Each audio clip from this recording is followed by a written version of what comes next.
Hello, everybody. It's John Gallagher Portero here from Bristol Longform Comedy, and I'm back giving you guys some exercises and some tips and tricks on how to do improv at home while you're bored, while you're bored here in quarantine, stuck at home.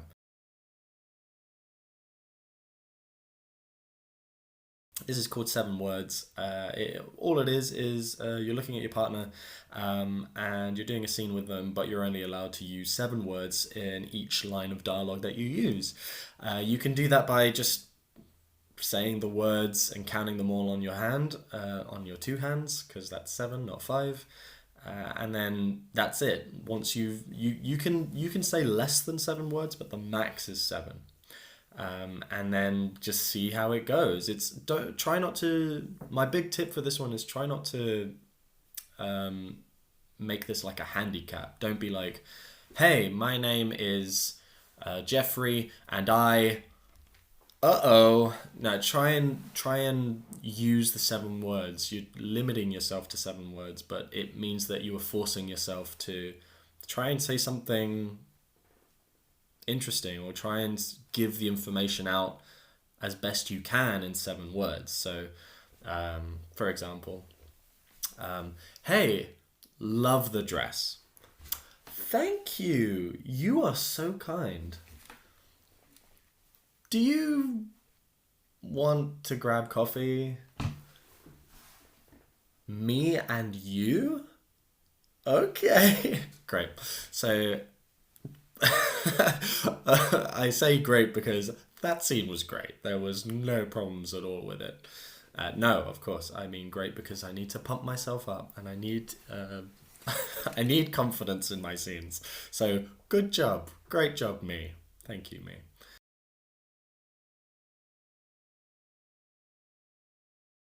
Try and do this without seeing the other person. So there's this exercise, um, which usually when I teach the exercise in class, I get 2 chairs and I have them back to back.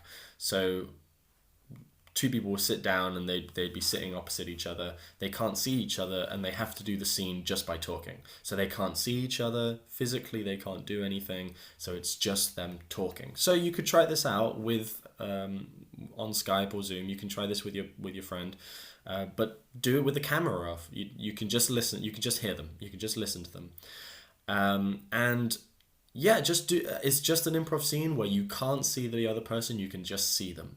So that limits you, right? You can't see their expressions. You can't tell what they're going to be sort of think. You can't tell what they're thinking about by their facial expression. So the best thing that you can do is just heighten your sense of listening. So when you're doing this scene, give your character motivation. Like give. So first of all, get your suggestion. Get your suggestion being like a location, like a really simple location, somewhere where two people would meet, and then give your character motivation. Like there has to be a reason why you're there, and the reason is you are there to. You have to tell this person something. There's a reason why you're there. And the reason is you're telling them something important. So build up to it.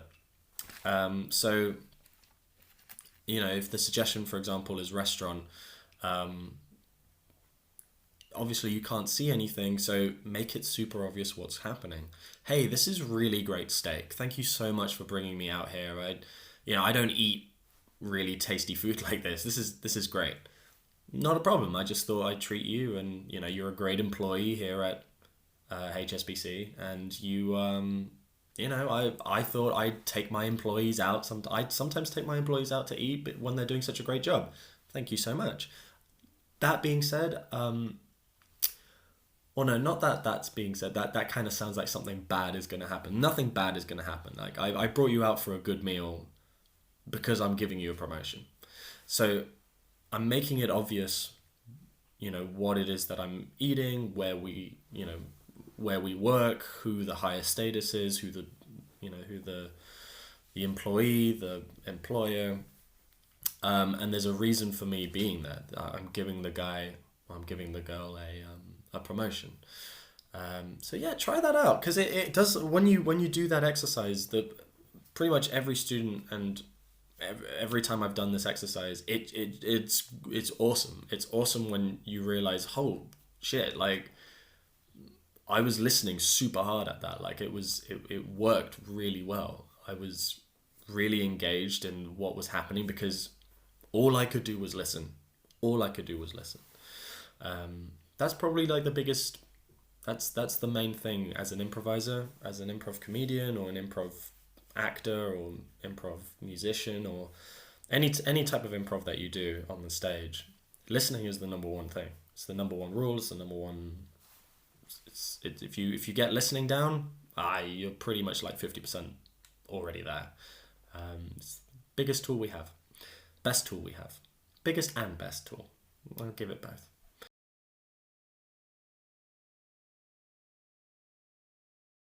Scene painting. Scene painting. It's great. I love scene painting. So what you want to do is you want to both you and your buddy are going to scene paint a location first of all, and then build from that, build from the world. So sometimes we use this exercise for group games. So if you're in a group, doing a scene paint group game is really really fun. It's just a lot of people jumping in and painting the canvas. So one of you start out by saying, we are in, and then just saying what the location is. We are in a Starbucks. We are in a we're at the bottom of a well. Right? So just saying what the location is, and then start painting different things that you can see in this location. So we open on a 12-year-old boy's bedroom. And then just start jumping in. We see a bed. We see a single bed, and it's in the shape of a race car. It's a really big red race car bed, and it's the Lightning McQueen red race car from the Pixar movie Cars. So his face is at the front, where the feet are in the bed. And the more detailed, the more detail you can have of your object, the better. The more interesting, the more things that come out. We see a bookshelf. It is filled with comic books from Batman, from DC, the DC Universe's New 52. We see a desk, a wooden desk. We see a computer and a keyboard that lights up, like the little keyboard there that has loads of little lights coming out of the keys. And then start building this world, start building this room, and then you can start painting characters in it. We see a 10-year-old boy. We know he's 10 years old because he's got a big round badge that says, "I am 10 today." And we see that he's wearing a party hat, a little cone, and it's red with little gold ribbons around it. We see tears coming out of his face. We see a woman in her 30s and 40s. She has both her hands on the boy's shoulders from behind, and she's looking down at him. And she takes her hand and wipes the tear from his cheek. We're already got a scenario. We've got the location. We've got characters. We have something to play with, and keep going. Do a couple more of those. Paint a couple more objects. Paint more scenarios. Maybe something happens. Maybe another character comes in. Maybe we explore why the kid was crying. You can even go beyond the bedroom. We see outside the window next to the desk. We look down and we see that a garden that says "Happy Birthday" in ribbons all around the tree, and we see a birthday cake, and the birthday cake is on the floor upside down. Maybe that's the reason why the kid is unhappy. So yeah, it's a nice way to say, as an exercise, it's good to explore and be obvious with what is happening. You're not just being vague or coy about anything. You are literally telling us exactly what's going on, and that's great. As an improv performer, you want the audience to tell the audience exactly what's going on, because they can't see anything, right? If you go to an improv comedy night, all you see is 8 people on stage. You want to see the characters, you want to see the location, so it's good to be obvious. It could also drive some interesting scenes. So you and your partner, you're working together to create this scene, right from a scene paint. And even if you find if you find the scene fun, play it. Have one of you guys be the mother in that case, or the woman, or the stepmom, or whoever she is. It wasn't explored. It wasn't said. And then have the other person be the kid. Play the scene. That could be quite fun.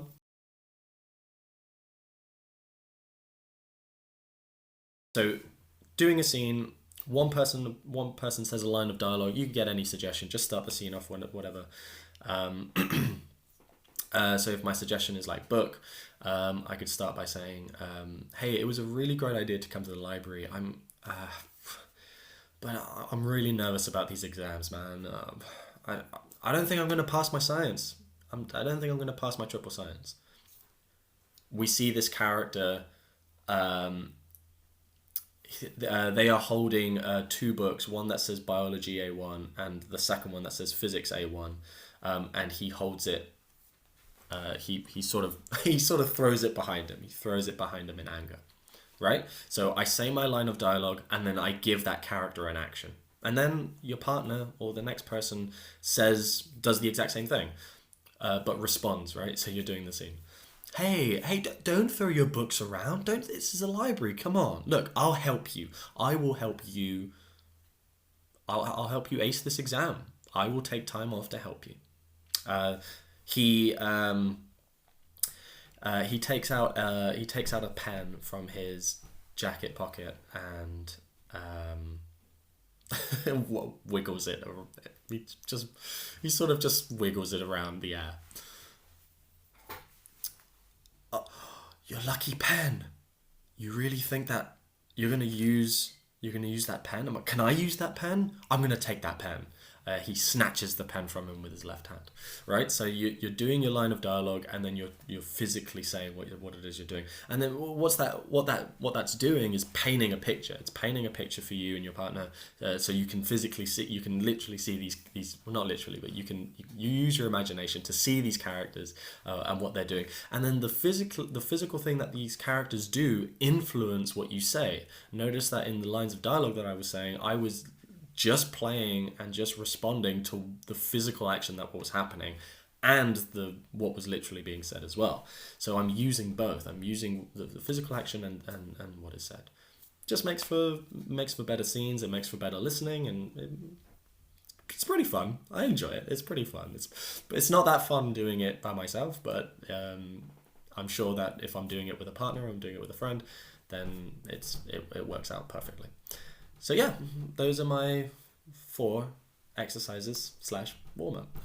It is scene painting, 7 words, just listening, not using the camera, and then the last one that we did was line of dialogue and physical action.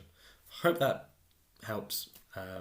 Keep doing it. Keep doing improv. There's no theatres opened or anything like that, so everybody's doing it from home. And from what I've seen, basically, it's been really fun. People are doing a great job, and hopefully it'll continue. Bye!